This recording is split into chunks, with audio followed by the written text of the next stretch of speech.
Good evening, everyone, and thank you for joining us tonight for Mariposa Night, an evening of storytelling, healing, and community.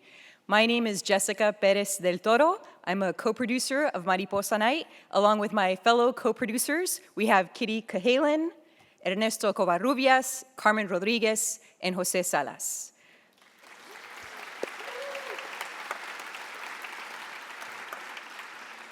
Thank you. We would like to begin by sharing something extraordinary about butterflies. These delicate creatures, so often seen as symbols of beauty and lightness, are far more resilient than we imagine. In fact, a butterfly can continue to fly even after losing up to 70% of its wing surface. Despite their fragility, despite the damage, they keep going, carried by instinct and by an incredible will to survive. Some butterflies, like the monarch, travel thousands of miles during their migration. They face storms, shrinking habitats, and countless obstacles, with wings as thin as paper. Now, why start here? Because our community is like those butterflies. The Eden Fire did more than burn trees and homes. It displaced families, scattered long-standing neighbors, and erased familiar landmarks that held the stories and soul of the place. But here we are, still flying, still rising, and still coming together.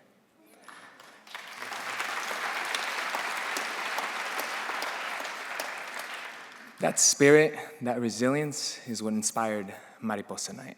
Now, protecting cultural heritage isn't just about the buildings. It's about the people, the traditions, and of course, the memories. Now, our community, some of our elders in our community have been scattered. Our places of gathering have been changed or lost. How do we keep our stories alive when those places are no longer there? How do we preserve connection when proximity has been broken?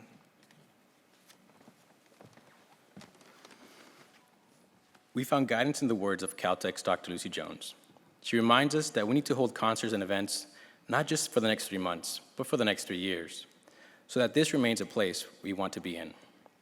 And so Mariposa Night was born, a space to reconnect, reflect, and celebrate the stories that make this place home. We named this event Mariposa Night in honor of one of Altadena's main arteries, and because butterflies, mariposas, represent transformation, beauty, and endurance. This evening isn't about the fire. It's about life, about joy, about memory. It's about the community that we've built, the one we're rebuilding, and the one we hope to carry forward together. Welcome to Mariposa Night.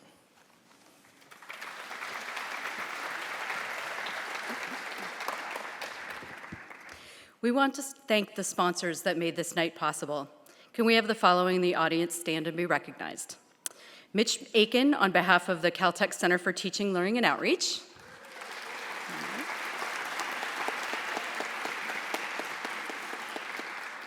Lori Alla-Wenstein on behalf of the Caltech Office of Communication and External Relations. And please take a minute to join me in thanking the technical events team and stage crew who are supporting this event.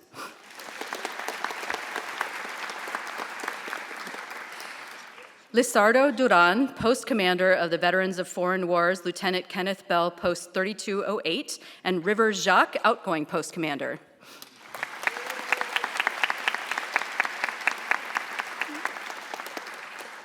Mimi and Paul Carter.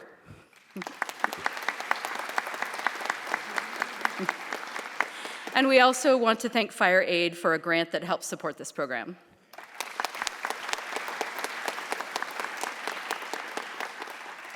This program was produced by members of the 2025 cohort of Leadership Pasadena, a community network and training program that pulls together leaders from every industry for peer learning and future collaboration potential. Can we hear it for our 2025 cohort members? You saw a few out there. We also recognize our Leadership Pasadena board members who are in attendance tonight: Larry Hammond, James Koo, Mary Spellman, Jeff Keene, and last but not least, Operations Director Karen Burgess.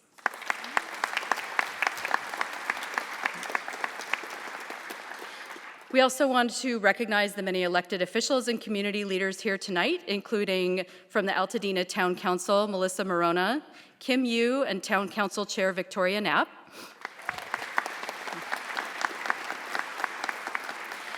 From the Eat and Fire Collaborative, Jill Hawkins.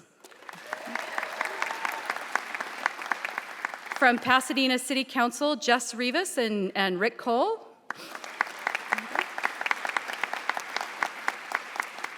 Pasadena City Manager, Miguel Marquez. From the Pasadena Unified School District Board of Education, Yarma Velasquez Vargas and Scott Harden. And last but not least, our inspiration for tonight, Dr. Lucy Jones.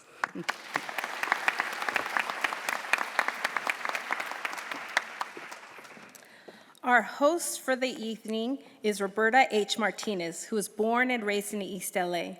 Her published essays, plays, and poems can be found in Altadena Poetry Anthologies, The COVID Monologues, Hometown Pasadena, and Slow Lightning Lit. Her historical research and writing became her book, Latinos in Pasadena. She's lectured at the Huntington Library and Caltech's Behind the Book series. She hosted over 150 episodes of TV show Casa Martinez. She's a founder of the Pasadena's Latino Heritage Parade and is artistic director of Amapola Players. Roberta, welcome to the stage.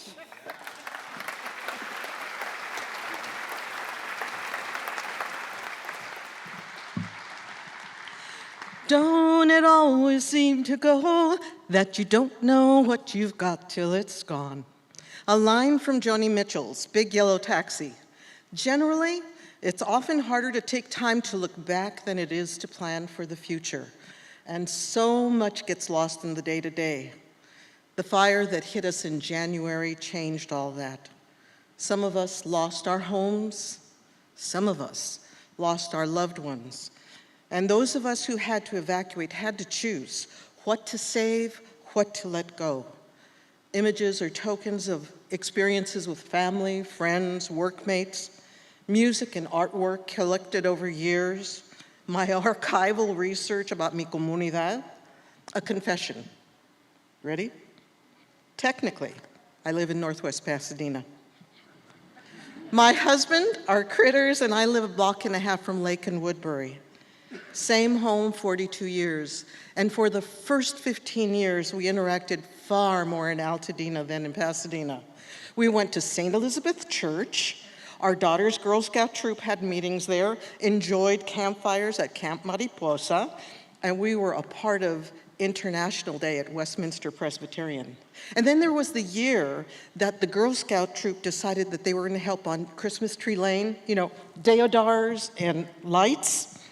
And at one point, my daughter, by accident, was hoisted about 3 or 4 feet up in the air, unintentionally, with a light still in her hand. She came down, she was okay, she's fine now. But that was a story. We were involved at St. Mark's Episcopal Church, soloist and gospel choir. Our children attended day school for years. I taught Spanish in preschool.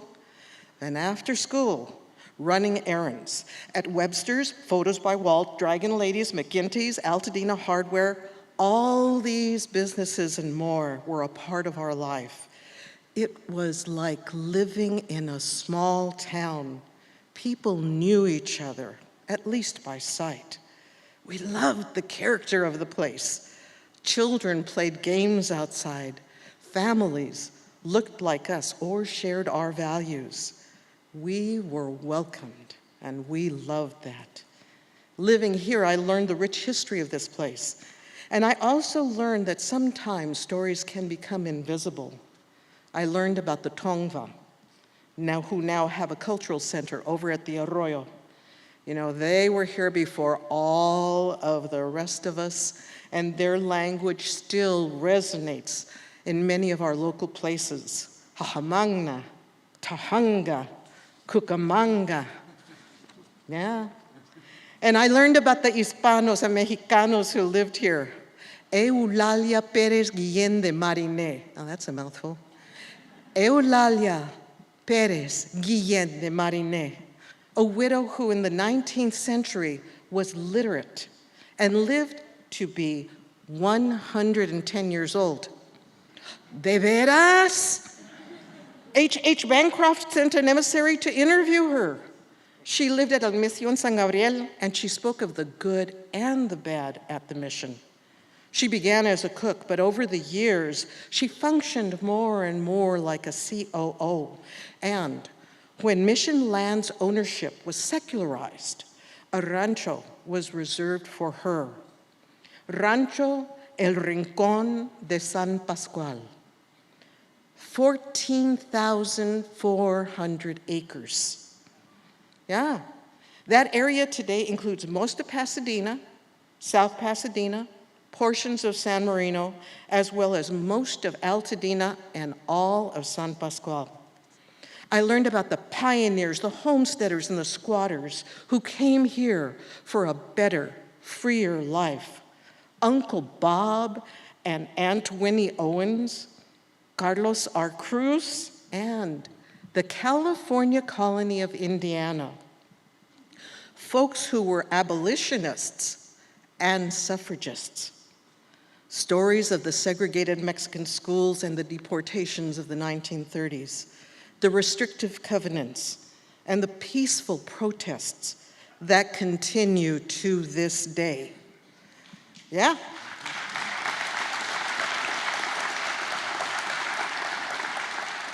A lived tapestry, woven together, threads of experience, tribulation, and hope. It's okay, mijo. This place embraces the ecumenical and multi-hyphenate. Folks might describe themselves as horse lovers, artists, accountants, and writers who go to church, mosque, temple, friends meeting house, or who renew spiritually by a hike in our mighty San Gabriel foothills.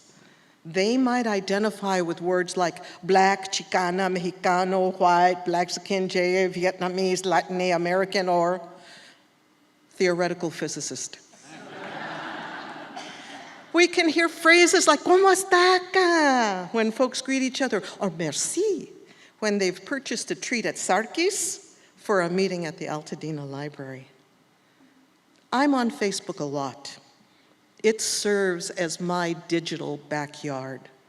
My friend, Kelly Russell, wrote something that served as a guide for me as I was preparing for this evening. She wrote, "The thing about Altadena is that we did know what we had before it was gone." The stories you'll hear tonight speak to that thought. Thank you.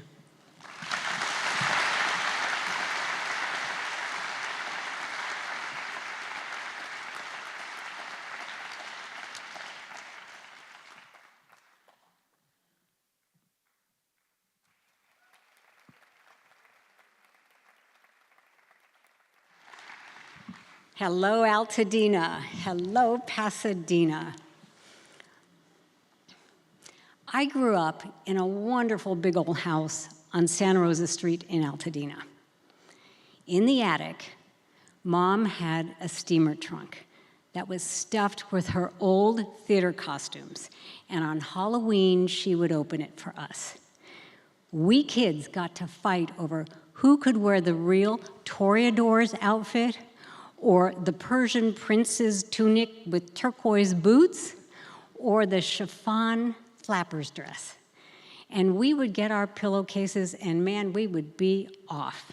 We would hit every street in our area, the little ones like Deodora and Berry Place, and the bigger crossroads, Calaveras and Alameda, running from house to house on our search for candy, of course. There were a lot of old houses in our area with old people in them. Here, you never knew what you were going to get. The old hotels, one year came to the door with a tray of tiny little papier-mâché skeletons with tiny little feet on springs, and so that they danced. Another old couple came to the door and gave out pieces of Scotch tape. 5 pennies were stuck to each piece of tape. You know, have at it, kid. Then the recluse lady down the street, you'd ring her doorbell and she would just open the peephole of her door. Her hand would come out and she would drop 1 cigarette into each of our bags. Halloween was the best. It was better than Christmas. And that says a lot about a kid living on Christmas Tree Lane. Well, jump ahead with me to the early 90s. Remember the 90s? Yeah. My husband and I had just bought a wonderful big old house on Topeka Street. I knew it was going to be just great for trick-or-treating. But the problem is back then, so many parents had a lot of anxiety about giving their kids freedom that the mothers I was meeting, they didn't want their kids to trick-or-treat. Too dangerous. And I thought, no, like, this is the most fun night ever. No. I just didn't want to accept it. And so I proposed to a few of these moms. I said, okay, well, what if we just all meet on my front lawn at 5 o'clock? I'll serve chili and hot dogs, and we'll just trick-or-treat around the block, safety in numbers. I got about 10 takers. And the reality was our neighborhood was pretty dark. People were just not that into it at all. And the kids had to be so prompted to go up and like ring a stranger's doorbell. But you know what? The Skittles and the Snickers and the Butterfingers, that helped a lot. And the hesitation didn't last too long. So I offered this little gathering again the next year. Parents were nice. They started leaving a little food on my doorstep to help out, some packs of hot dogs and some cans of chili and so forth. And we did it again. And I got more parents to come with their kids. And a few more lights were on in the neighborhood. And so I said, well, let's do it again next year. And so the kids, they needed no prompting whatsoever because you could tell they just thought about this night all year long. So then the following year after that, I don't know what happened, honestly, but so much food started getting left on my doorstep that I started freaking out. I thought, oh my God, how many people are gonna be at my house? Because, I mean, honestly, it was just me. I had 3 small children of my own who incessantly hassled me all day, right up to the last minute, about their own costumes. And that day, I swear, the hands of the clock, they just sped up as I got closer to 5 o'clock. And there are dozens and dozens of hot dogs boiling away on my stove. Chili is splattering all over the place. I'm trying to find the safety pins for Cleopatra's hem and the hem for Little House on the Prairie's apron. And I'm ransacking my kitchen drawers like for some safety pins. Come on, my kingdom, for a safety pin. When suddenly, like, the front door opens and all these people in costumes start just pouring into my house. And they say, hi, sorry, we're late. Can we help? My eyes shoot to the clock. It's 4:58. Oh, who are these people?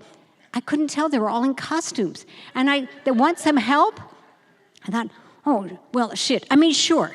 You, whoever you are, Darth Vader, would you please take the chili outside?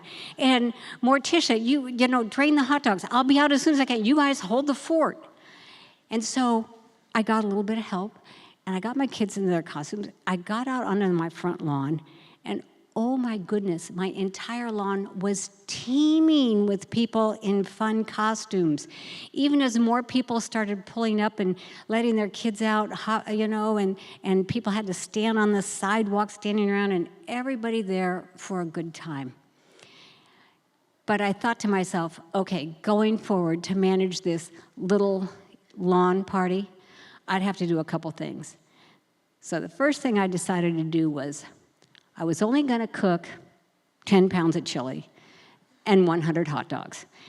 And it's just not that hard to cook 100 if you're going to cook one already.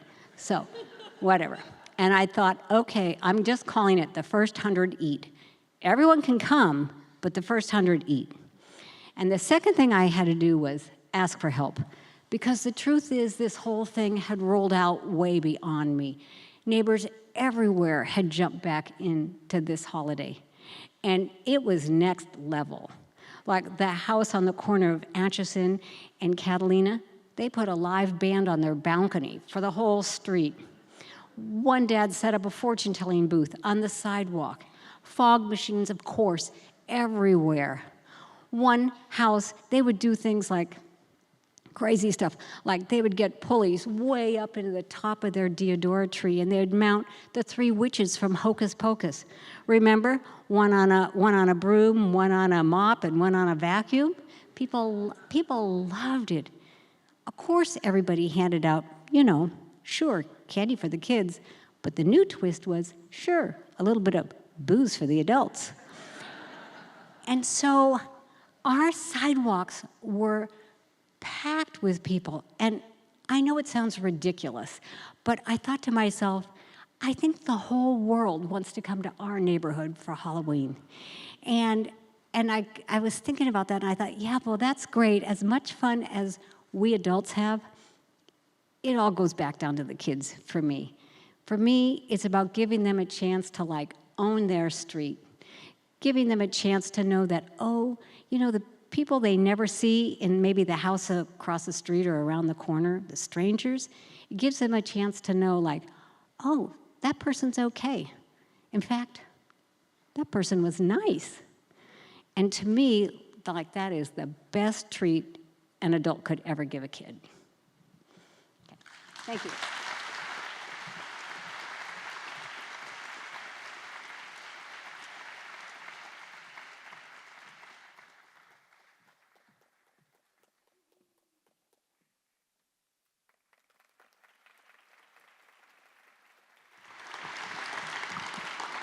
Good evening. How do you construct the meaning of home? Well, for me, it starts with a strong foundation. And with that, I'd like to introduce you to my parents. They both moved here from the South, and they came and ended up here in Pasadena, a sanctuary city long before it was officially named one. My dad, his stature fit his name, David Crockett. He seemed to be 8 foot tall. He was a tall, dark-skinned black man from Louisiana. His voice boomed when he spoke, and his vocabulary, well, I like to say it was a combination of melodic expletives. For instance, if he saw something he didn't like, he'd say, "Well, damn, that looks like sheep shit on shallow water." His smile boasted his beautiful white teeth, even though he never went to the dentist. And his laugh was a high-pitched hee-hee-hee. He was strict and not to be challenged. But at the same time, he was like a little kid because his pockets were full of Reed's candies and Chico sticks. His presence simply defined our home. My mom, her name was Ruby, and she was a gem with ebony eyes. She often spoke about growing up in Arkansas and how she would communicate with her cousins from down the road by whistling. She said that she could smell when the rain was coming, and she'd run and try to beat it home. My mom was the softness to my dad's edgy presence. She was very mindful, very demure. And when you looked at her, you couldn't help but think, wow, isn't she lovely? I'm the 9th of their 11 children. I have 5 brothers and 5 sisters, and a bonus sister, but that's a story for another day. We grew up in a home on El Molino Avenue. Our porch is where my mom would always say she could catch a cool breeze, and it was also home base. If you can make it back to the porch in a game of freeze tag or hide and go seek before you were tagged, then you were safe. As you left the porch and you entered our living room, well, you entered a home that was bustling with activity, and there was always someone home. The noise of life was the musical score to that living in the Crockett home. When the phone rang, it was often someone calling for my dad to do some plumbing work for them, or it was a prank caller named Daniel Boone calling to speak with a Davy Crockett. And on some summer soft evenings, you'd find my dad doing his best rendition of B.B. King or Sir Duke, playing his harmonica, his guitar, or his accordion. As you left the living room, through the dining room, into the kitchen, we were most likely to find my mom. Well, she was like the blood in our veins, in perpetual motion. She was always cooking or cleaning or sweeping, reprimanding or consoling. But despite her busyness, she always had a way of making you feel seen, and you treasured the moments that you got to be with her one-on-one. Just from the kitchen is the back porch, and that's where you would find the scent of laundry soap at war with the odors of teen funk and my dad's overalls. But those scents waned in defeat to the aroma of my mom's cooking. Her fried chicken, green beans with potatoes, oxtails and gravy over rice, and our weekly staple of homemade cornbread. My mom was a good cook. Our neighborhood was Villa to the north, the freeway to the south, Madison to the west, and the church parking lot on Maple to the east. And that church parking lot before it was paved also served as our kickball and our baseball field.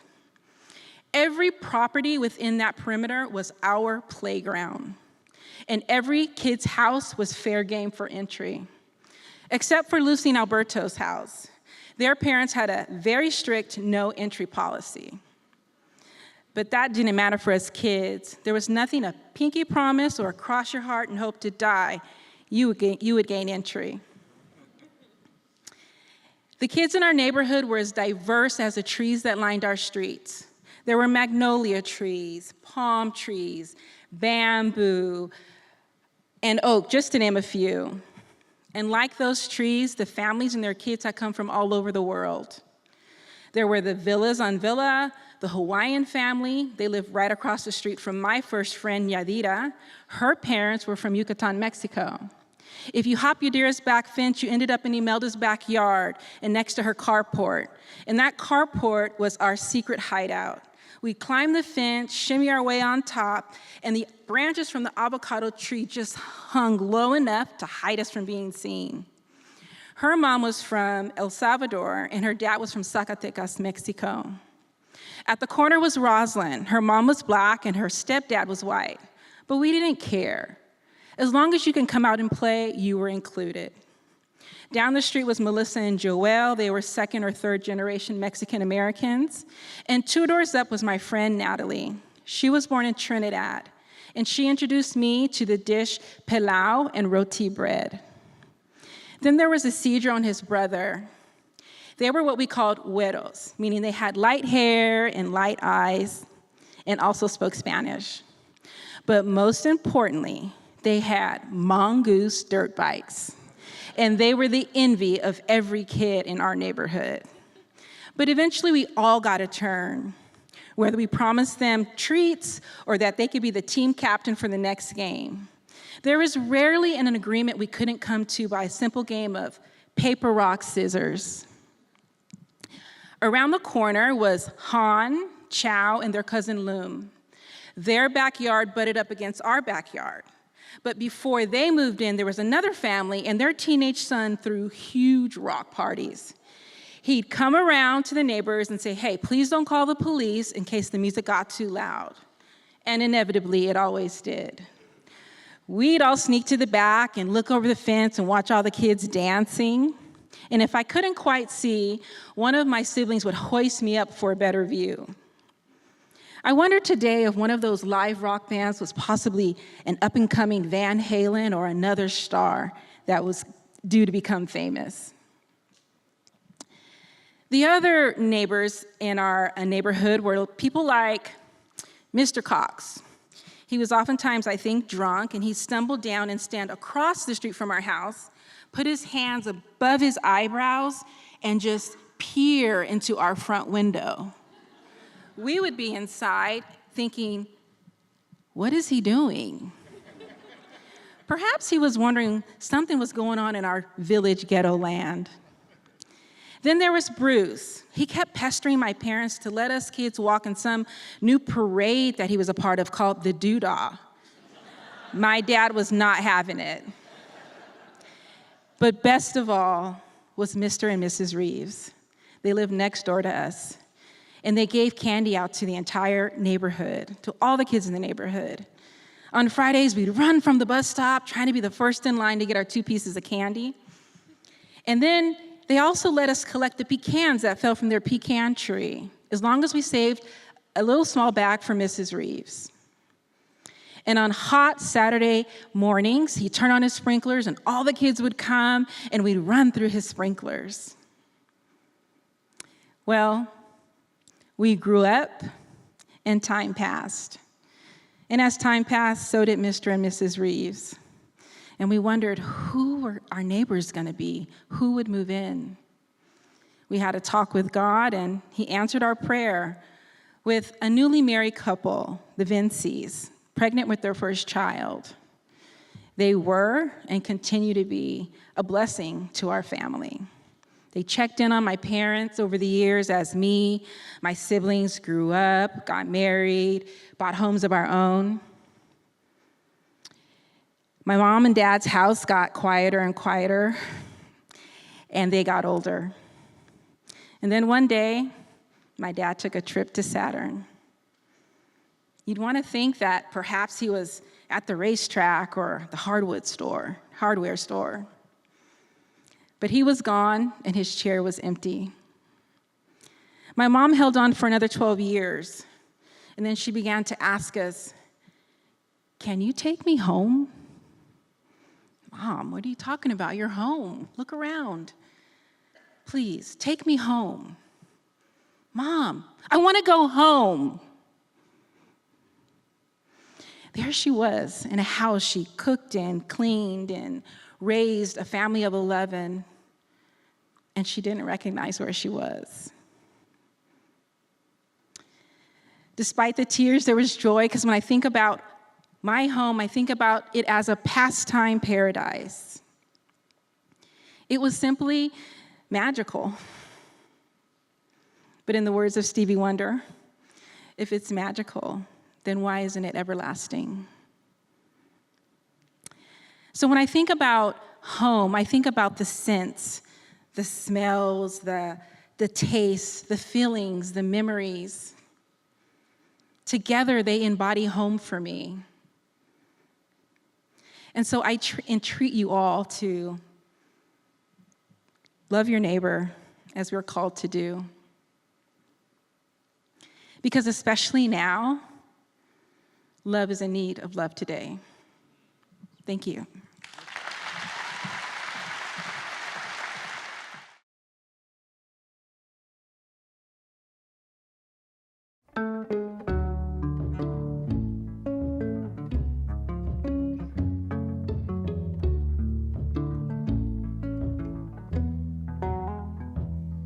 Well, I'm never gonna be a figure skater, and I'm never gonna be a saint. Never gonna show the haters who I am or who I ain't. I used to think that I could heal the whole world with a song. I guess sometimes everybody gets it wrong.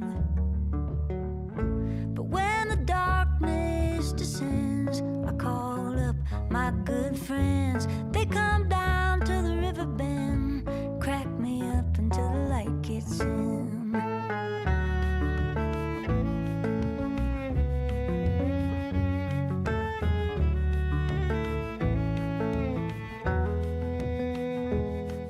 Well, I ain't the only person who gets lonely, but when I'm feeling lonely, it sure seems that way. Try not to think about the things that I've done wrong. Gets harder at the dimming of the day. So when the darkness descends, I call up my good friends. They come down to the river bend, crack me up until the light gets in.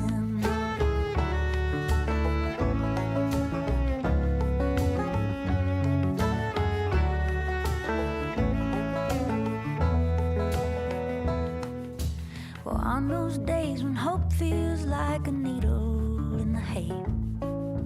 You're losing all your faith in humankind, and everyone around you swears that there's no brighter day. You know everything is darkness to the blind, and when the darkness descends, call up all your good friends, bring them down to the river bend. We'll crack up until the light gets in.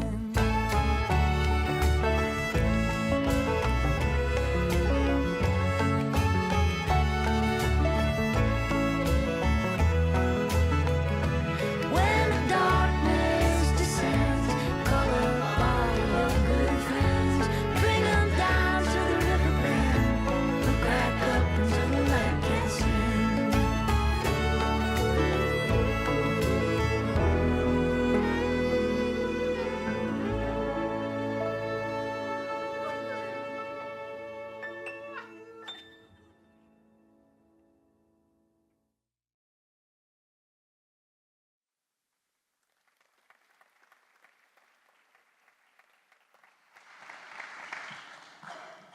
The Pasadena Humane Society isn't just a dump for animals whose owners can't love themselves, whose owners can't love them.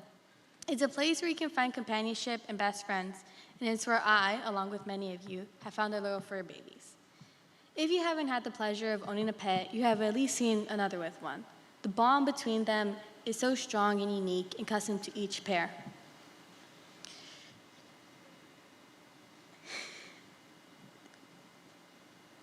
There's a lot of discourse of dog between cat, which is the better pet. And for the longest time, I was on the dog side.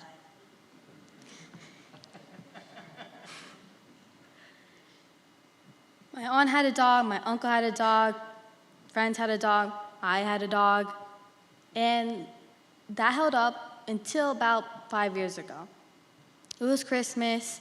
Spirits are high on East Sacramento Street, and it's time to open presents. Now, I'm a very difficult person to shop for, so I was very excited to see what my family would get for me. I see that I only had one box, kind of confused, and it was a very small one, so I figured maybe it had jewelry in it. I open it, and I see a collar, a light purple butterfly-themed collar.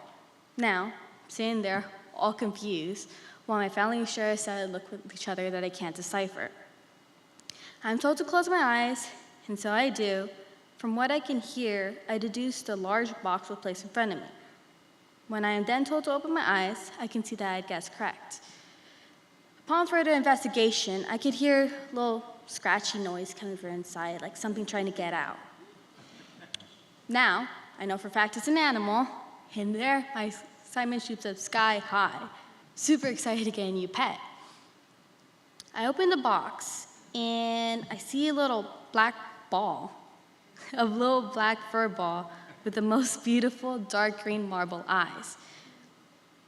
I named her Kit Kat for a couple reasons. One, I just really like chocolate. And the other one is that it was a miracle we had even gotten her because a couple of days prior, she had escaped from the shelter. And the slogan for Kit Kat is, have a break, have a Kit Kat. And she always breaks out. Corny, I know, but it suits her a lot.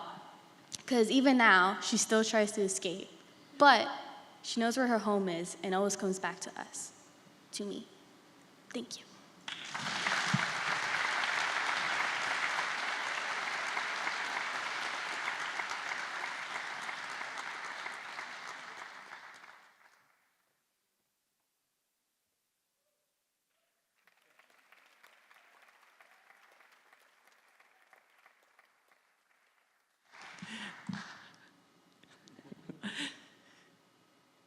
I want to go to public school.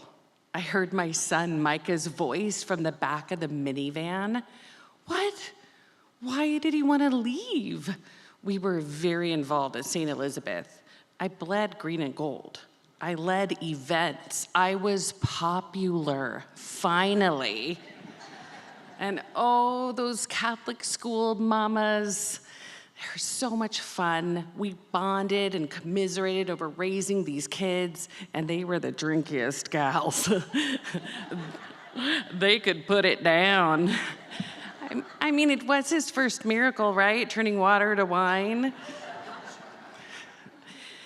And I don't know why I was having such a hard time with public school. I went to a very strict evangelical private school, and I begged and pleaded to go to public school. I wasn't understood. They didn't get my sparkle, my uniqueness. I mean, there's a lot of you out here know that I'm quite a weirdo.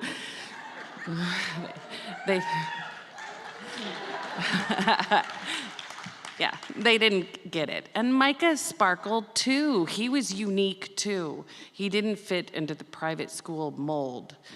And I shouldn't have been surprised. There were signs. I remember my little 5-year-old son looking up at me and asking me if I would be mad at him if he didn't believe in God. I mean, damn, he was brave. And no, I wasn't mad at him. And I wish I could have clasped his hand and skipped away from the patriarchy together. But I dragged him to church, and we continued going to St. Elizabeth.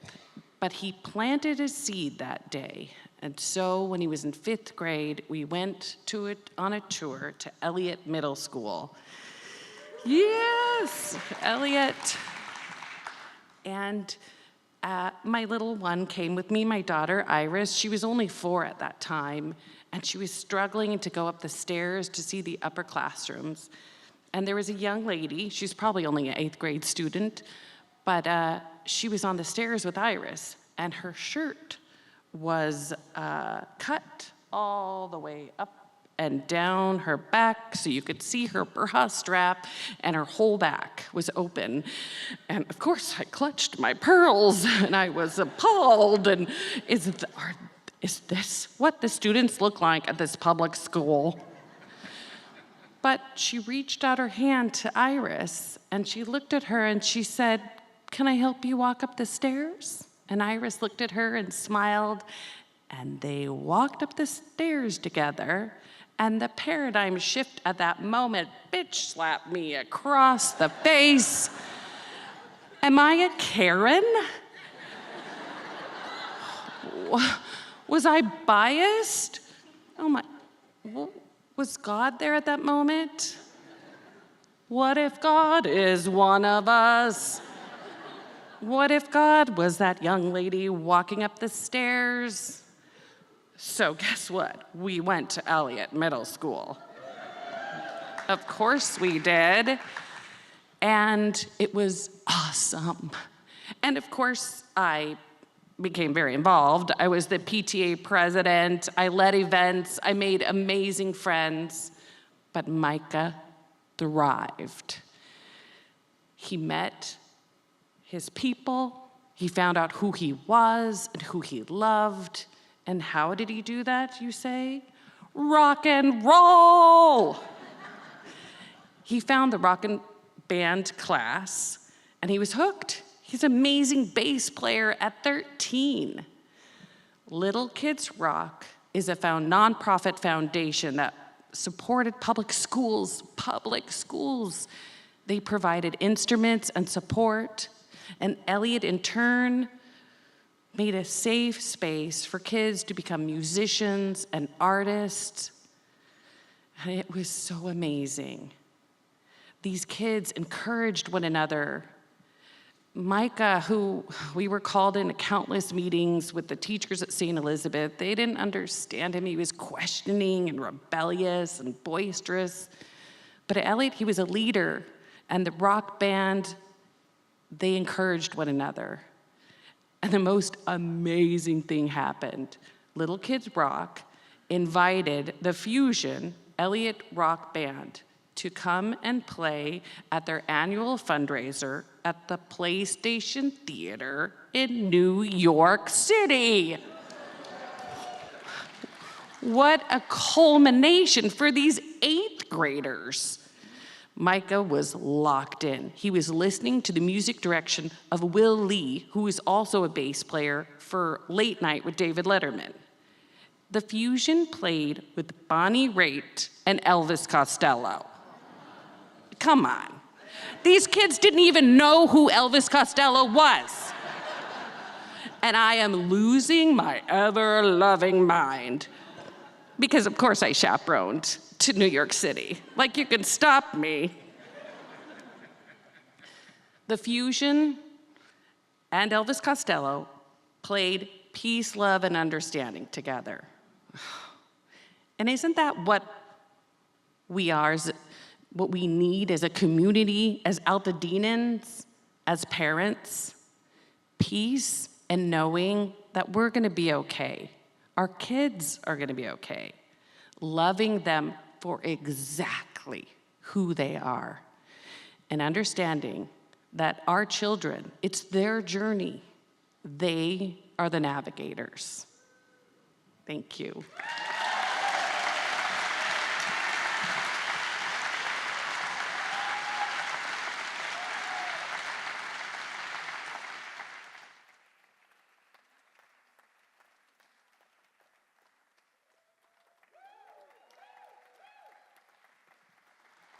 Lower those expectations.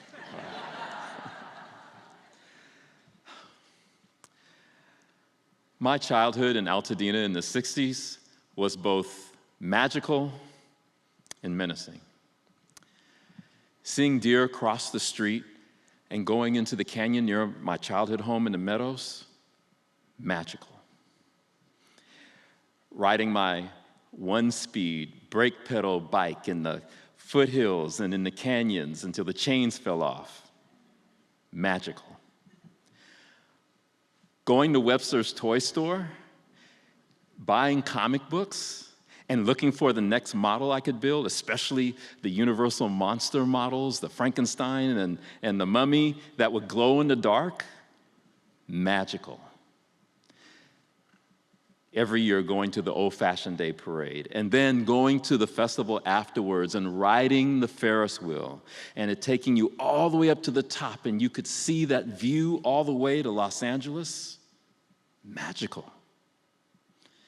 And my favorite, spending my summers walking across those wondrous bridges that lead you into the Altadena Library so that I could explore those books that would take me to faraway places.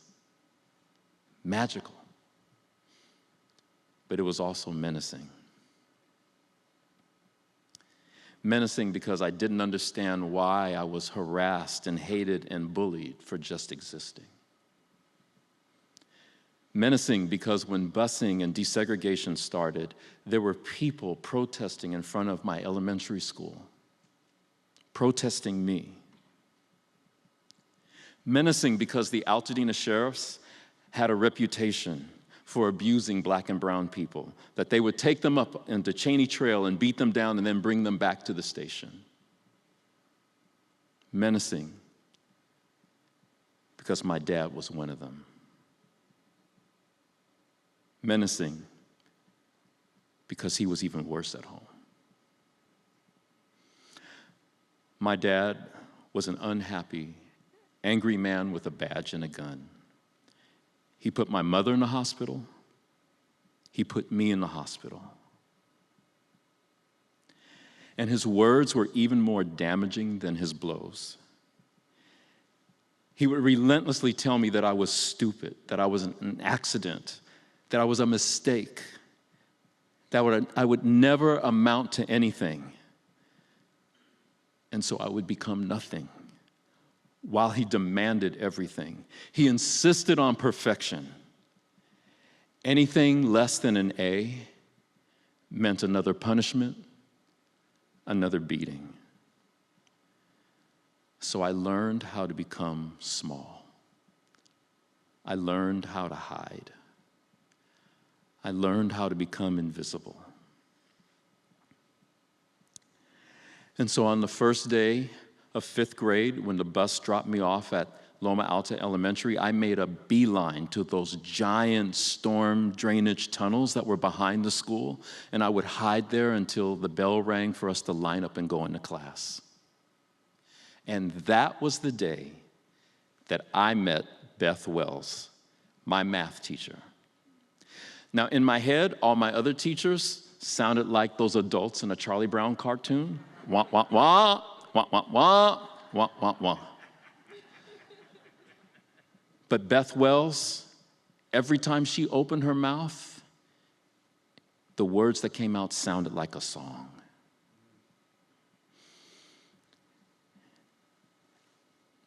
I believed that she was a superhero because, after all, she had the power to see the invisible. That first day, I saw her powers in action. I sat at my desk, just as small as I could possibly be, praying to God that there would not be a test or a pop quiz, because I knew what the consequences would be if I failed. And she started off asking the class to answer math questions. And she threw out that first question, and hands went up all over the room, and, oh, pick me, pick me. And I got even smaller, and yet somehow she was able to see through that wall of hands and said, Johnson, what's the answer? And I panicked. I was terrified. And in my smallest voice, just above a whisper, I gave an answer. And she cheerfully said, that's right. Good job, Johnson.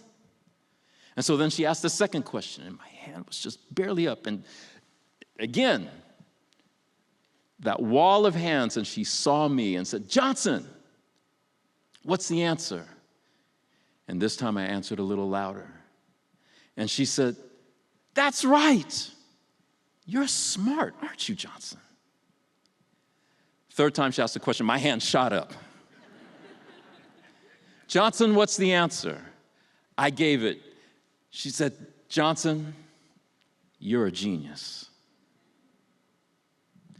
And so while she had all the students working at her desk, or at their desks, she called me up to the front. She said, Johnson, I want you to come over here. This desk over here with these other students, this is the genius table. Every time that you come into my class, I want you to sit there. Now, I'm going to give you right now some workbooks, and I just want you to burn through them.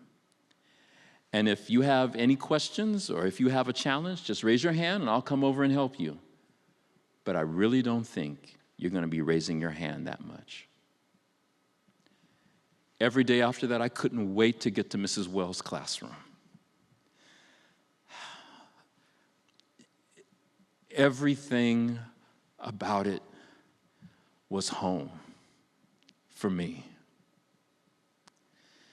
And with all the menace that was going on around me, everything that was happening in her class was magical. I went from the bottom of the class to the top. And back then, I became what was known as an MGM student, a mentally gifted minor. I've been serving kids just like me since I was 17 years old. And this week has finished the 16th year that I've been part of a collaboration that provides a summer school for students who struggle with math, just like I did. The students that are invisible, the students that are small, the students who fall through the cracks, the students who hide. And we give them tender, loving care. I am grateful that all my life I have been paying it forward. And I am so grateful that Altadena blessed me with the gift of Beth Wells.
Thank you very much.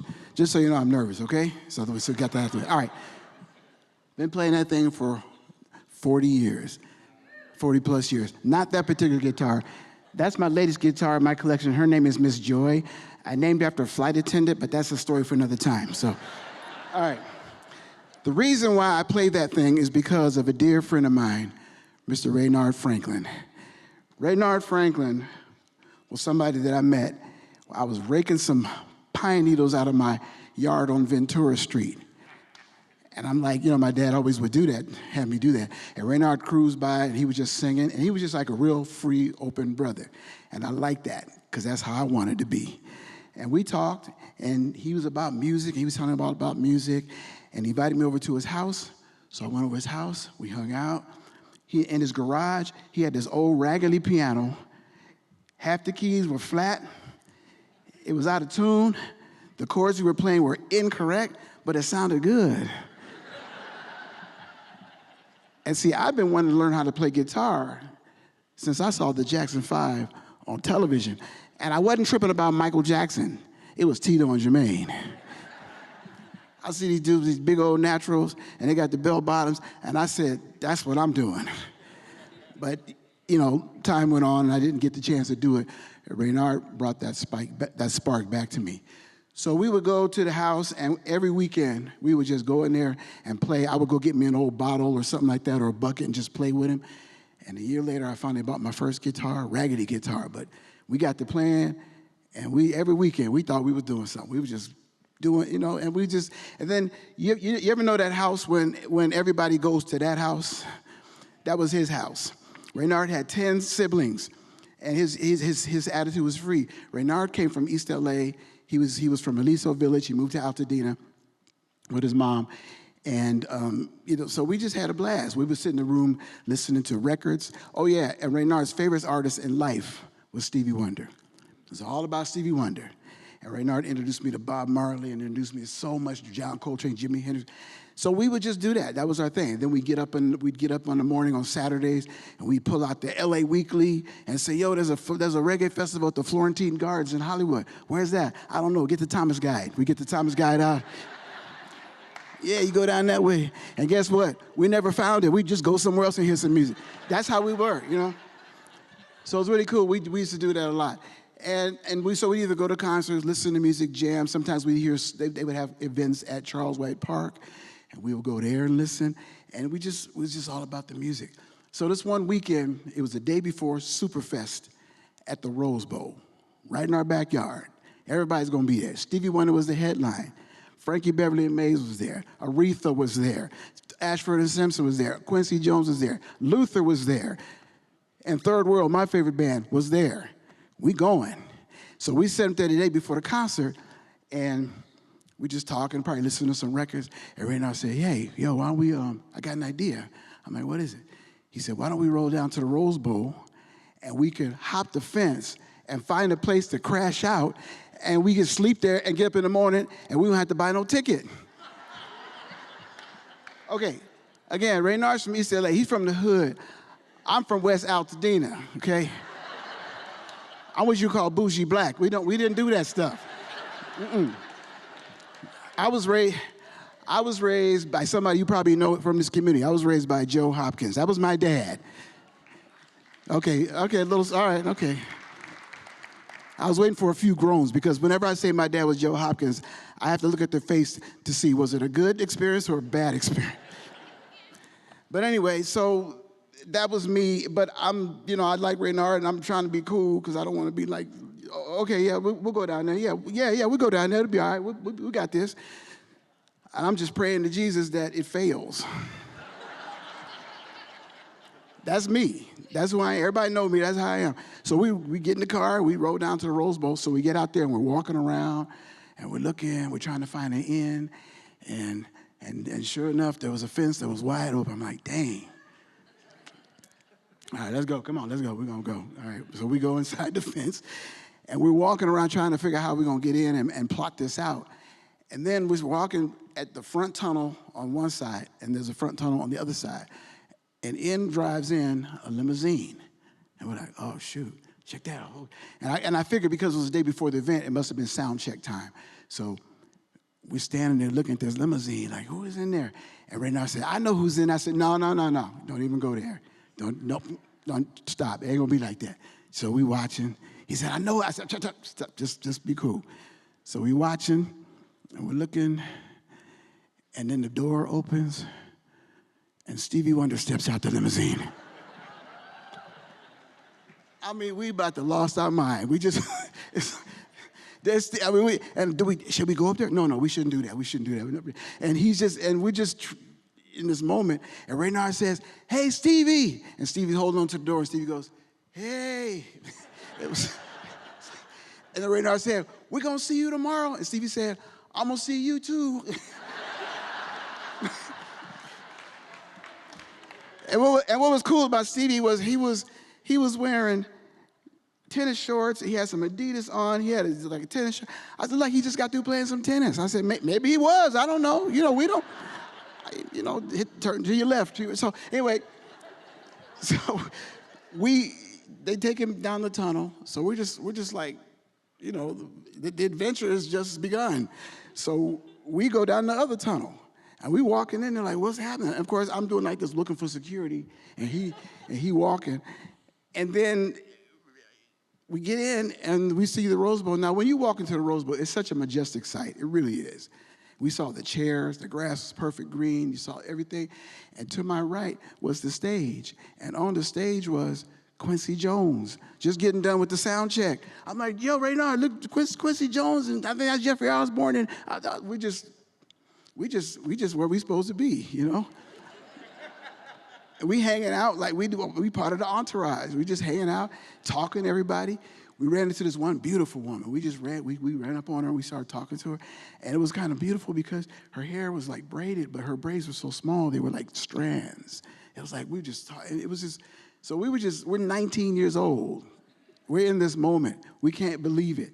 And it's just like an adventure. So anyway, they get the stage set up for Stevie, and they bring him out, and he's starting to noodle around on the piano, but he's noodling around playing classical music. I'm like, oh man, this dude, And then we look up and we see the young lady we were talking to, and she's on stage. That was one of his backup singers.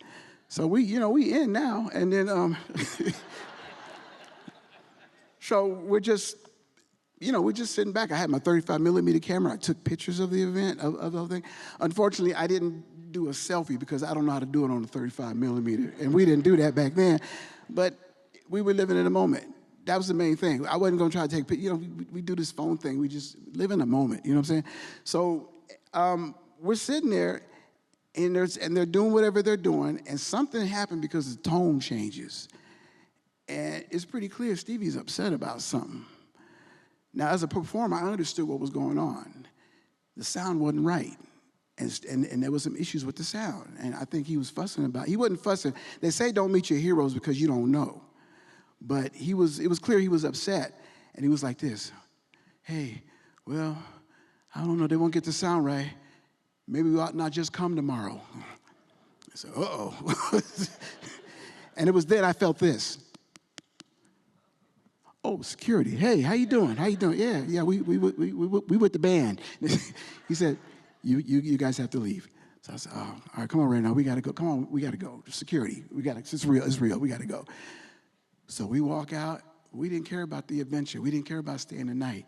We just were just like, heads were this big. We were 10 feet tall. We had a hell of an experience. We got in the car.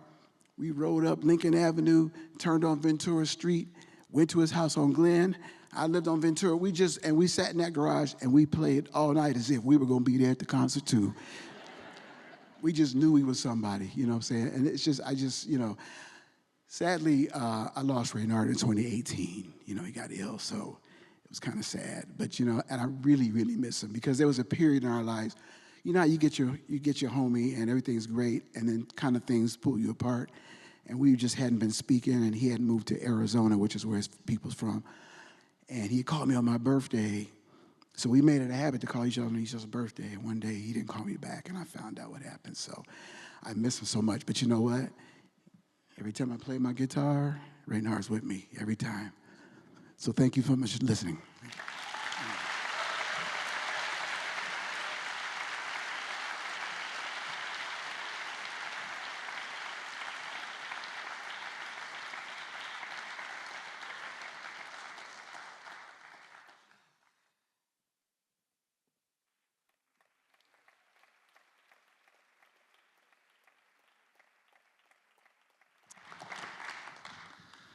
Wow, amazing group of people I've got to hang out with while making this. So, the first time I moved to West Altadena was 1971, and I was 7 years old. My parents had found a home big enough for their 7 children on a quiet cul-de-sac on a street called West Calaveras. Go West Calaveras. My parents' plans were to move from a smaller house in Eagle Rock, which at the time was a pretty much all-white neighborhood of Los Angeles. But there was a problem. My dad's bank wouldn't give him a loan because this new house was in a black neighborhood. Luckily, he had a coworker who told him about Broadway Savings and Loan, which was the first black-owned bank in Los Angeles. And he got the money for the home, and he also got an education about racism in his adopted country. He still kind of tears up when he tells that story. So word spread in Eagle Rock Elementary that the Morales clan were going to be moving to a black neighborhood. And I remember kids coming up and saying, oh, you're going to get beat up, you're going to get robbed, it's going to be terrible. And I must have believed it because I remember having nightmares before we moved of these faceless black characters chasing me. Well, that summer we moved, and I met my neighbors. There were the Washingtons, the Stewarts, the Hardys, the Flemings, the Mapps, and the Millers. All black families and all with boys. They were our guides that first summer to the best hiking trails up behind JPL, the way you can get your bike across the Arroyo to Oak Grove Park, or how to get to that big pool by the Rose Bowl. But the best part of that summer were the street football games. It was two-hand touch, 1 Mississippi, 2 Mississippi, 3 Mississippi, rush, and of course, car. That fall, I walked the 2 blocks to Franklin Elementary. And there I met more neighbors. I met some Japanese kids whose parents had been in internment camps. I met some Mexican-American kids their families had lived in that neighborhood longer than most of the houses. And I also met a couple of white kids whose families didn't move away during white flight just a couple of years earlier. And I also remember those big yellow Embry buses pulling up in the morning and all these white kids from East Altadena and Pasadena filing off because this was the second year of desegregation. But once we got on the playground and it was time to play kickball and tetherball, we all had a good time together. So 2 years later, it was my turn to get on a black bus to the east side, all the way to Field Elementary on the far edge of Pasadena. And those bus rides were a great time to socialize with my neighbors, to make up that homework I hadn't quite finished. And the best part was when the last kid got on the bus in the morning or in the afternoon, the bus driver would crank up the radio and it'd be on K-Day. And I got an education in 1970s funk and R&B. I knew P-Funk, I knew Earth, Wind, and Fire, and my personal favorite was the Ohio Players. Roller coaster of love. Anyway, so when I graduated John Muir High School in 1982, those were my 10 years in the PUSD, full of a lot of different people. I had friends all the way from San Rafael to Sierra Madre. Ooh. So I didn't know how lucky I had it until that fall. I went to go to Sonoma State where I played on the soccer team. And one of our first games was against San Francisco State. and they had some black players, and they beat us pretty badly. And on the bus ride back up to Sonoma, I heard somebody say, "I can't believe those," and I heard the N-word for the first time used as it was intended. And I was shocked. And I was a freshman, and I was probably beet red and angry, but I looked around and nobody else seemed to have noticed. I think now that if I hadn't left Eagle Rock, maybe I wouldn't even have noticed. So after Sonoma, I went to UCLA. I was lucky I got into film school. I met a wonderful woman, got married, bought a house in Los Angeles, and very late in life, I became a father. In 2011, I was invited by Cameron Turner, an old friend, to an alumni event at John Muir. And it was there I learned that things had changed in Pasadena since I graduated. After desegregation, the sense that parents could choose their schools and that there were good schools and bad schools meant that most of the white parents and middle-class parents on the west side especially were now going to charters and to private. And what public schools there were brown, black, and poor. So I spent 8 years making a documentary trying to come to terms with how segregation had taken hold in my historically integrated community. Amazingly, the response to the film was really positive, and especially at Muir, where Dr. Gray, the amazing principal, would start seeing more white and Asian and middle-class parents at the school tours. And I really wanted my son to be part of this positive change. So in 2020, we moved up for the second time to West Altadena, and this time up on Loma Alta. And my son went to the local middle school, Elliott, and then on to Muir, where he'll be a junior next year. Good crowd. And he'll be part of the largest and most diverse student body at Muir since the 1990s.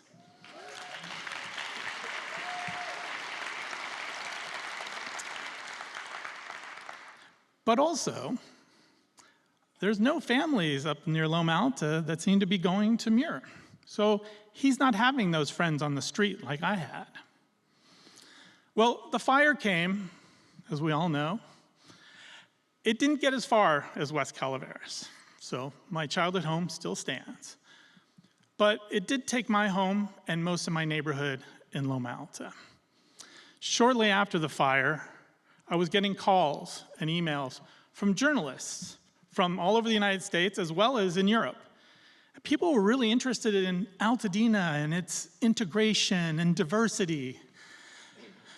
And now, as I prepare to move back to West Altadena for the third time in a newly constructed home, hopefully not too long from now, it's my hope that more families in my neighborhood appreciate our unique community the way the world seems to, and gives all the children of Altadena and Pasadena an opportunity to grow and learn together. Thank you.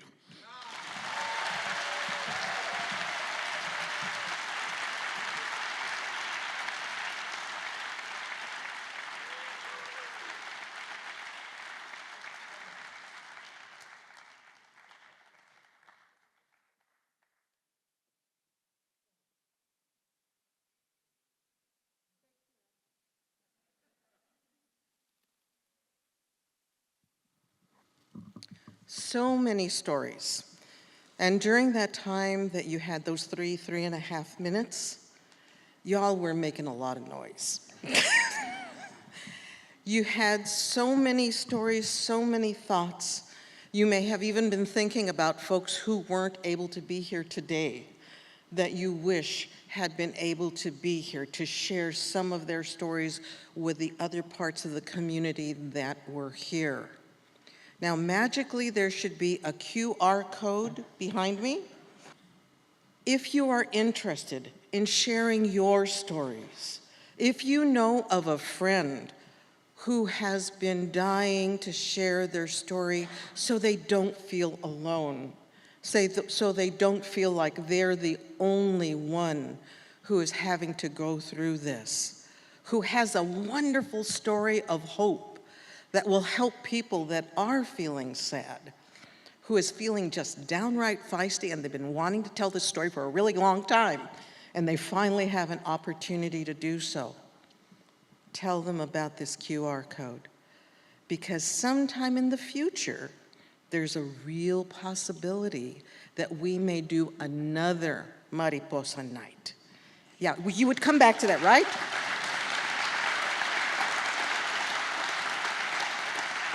You know what?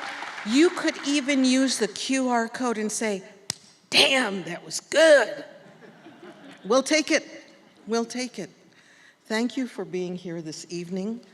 I'm actually vamping for the moment because I'm going to bring out the storytellers in a moment. Who heard a story tonight that they were surprised by hearing? Look around. It's not about me. Look around. Thank you. Okay, who all heard something that you said, you too? I felt exactly like that. Hands up. There we go. If you are appreciative of all these folks who are not normally storytellers, taking the time, taking the effort, caring about using this opportunity to share their stories, give them a round of applause and maybe we'll get them out here faster.